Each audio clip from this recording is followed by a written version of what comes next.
And we are live, boss. You can start whenever you want to. Okay, it's 2 p.m. on January 25th, 2023.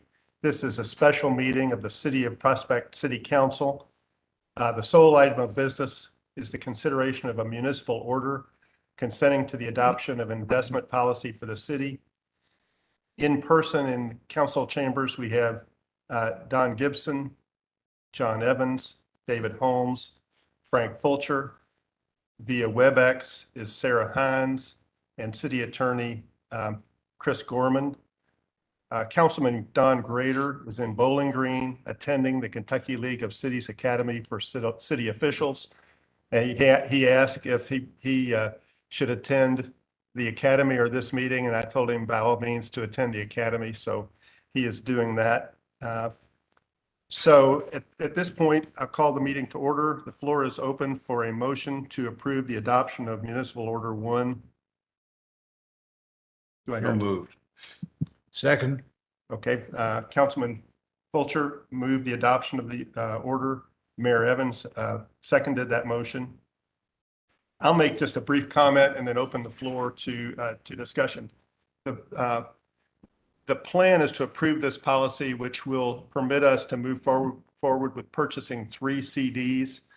These CDs would be $1 million each, one for 13 weeks at 3.9%, one for 26 weeks at 4%, one at 52 weeks at 4.1%. These would be through Republic Bank. They are what are called CDARs, which I'll confess I'd never heard of before. We went through this process, but a CDAR is a CD that's insured, fully and federally insured. And the banks work out trading the funds back and forth so that we don't go over any limit in that regard. The policy that we proposed is based on a model policy provided by the League of Cities. And I've already asked Don Grader and Don Gibson to serve on the investments committee. And I've asked Dennis Riggs of Fox Harbor, who is the retired CEO of the Louisville Community Foundation, to serve.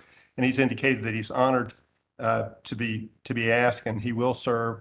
And then Don Grader has approached a gentleman who lives in Bridgepoint with an excellent background in this area, and he's considering serving, and I believe that he will as well. Then the plan is for that group to take a look at this policy and improve it, and then to develop a strategy for us going forward where we can receive interest payments or income on our principal. And as I mentioned in the email I sent out, this was a moot point until very recently, because as we all know, if you have interest on checking, I keep a reasonable balance, and I think the highest amount of interest I've gotten on checking is 40 cents. So interest on investments, these types of investments, has been nominal to non-existent until just the very recent past. But now that the Fed has been raising rates, it makes sense for us to try to do better, and that's what this is all about. So having given those preliminary remarks, I'll open the floor for discussion, questions. I have 2 questions, and I just assume that my concern has been cash flow, and what you just described, I think addresses that. Yeah, this basically, we've got $4.2 million.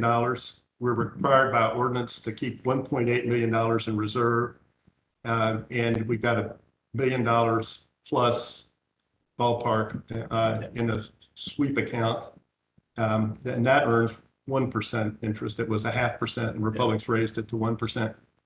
But I think with the 13-week CD that we'll have access to our, and then if we theoretically had to take a penalty, it would just be a loss of some of the interest. Okay. The second thing is you investigated KLC's model policy. Not the model policy, but the investment deal. How did that stack up with what we're doing? It's very comparable. They've got a money market that's paying 4%, So I think that's the kind of thing that we have the established relationship with Republic. And I think that's the type of thing that the investments committee would look at is Republic the right place? Do we shop it around? Do we? Yeah, okay. But it's all right at 4% right now. Okay, thanks. Yeah. Anyone else? I think it's a great catch. When inflation was low, it wasn't a big deal, but inflation being high, to get not only preserve the principal, but to avoid the erosion of the principal is important. It's a great catch, Mayor Parsley. Well, thanks. It was Councilman Holmes provided input on that. Republic Bank actually provided some input, so we appreciate that. Is there further discussion? So I'm really pleased with the suggestion of breaking it into 3 different accounts. I think that makes a lot of sense with each of them being due at different periods of time.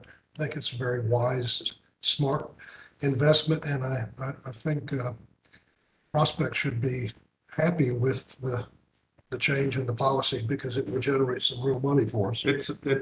All other things being equal, it'd be $120,000 in a year. That's still real money. As we've said, that's real money. What was Everett Dirksen has been quoted? I think Chris was quoting Everett Dirksen the other day. $1 billion here, $1 billion there. Pretty soon you're talking about real money. So it is significant. Are we ready to vote? We'll call the roll. Councilman Fulcher, Yes. David, Aye. Mayor, Yes. Don Gibson. Yes. Sarah Hines. Yes. Okay, and with that vote, the order is adopted by a vote of 5-0, and that's the only item on the agenda. So I'll entertain a motion to adjourn. so moved. Second. All in favor? Aye. We're adjourned. Thank you, everyone. Thank you. Thanks, Sarah. Bye, Sarah. Bye, guys.